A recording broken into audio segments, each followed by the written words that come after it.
Мархабат Жайымбекұлы, қала әкімі, отыра беріңіз.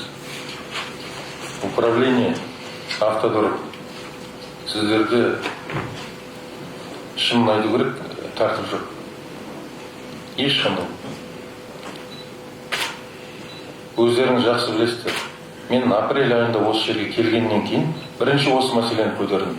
Өйткені қалада істегеннен кейін білеміз. Сосын айттым, жақсы, қазір пандемия, ертең бірінші қыркүйектен бастап балдарымыз мектепке барады, университетке барады студенттер. Қалай тасимыз? Қалай болады? Шұғыл түрде қаражат қойдық. 150 автобусқа заявка берді. Бұл қаланың қажеттілігін толық жаппайды. Тағы да 150 автобус керек жабу үшін.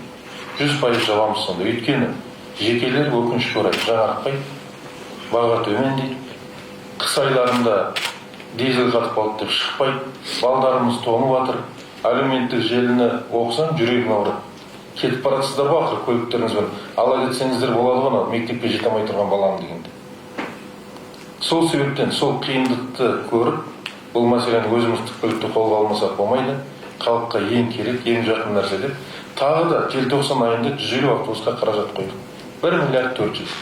Сіз, управлениенің басшысы, қаланың әкімі аузына ашқан жоқ. Ақпан айында біз тағы да 800 миллион төлеуіміз керек деп. Біз сұрасаңыздар оны беретін едік. Енді кеп кеше айтасыздар, не болды? Мартта келу керек дегенде қарыз дейді. Жақсы берейік. Депутаттар тарап кетті сессия. Қайда болыңыздар сонда?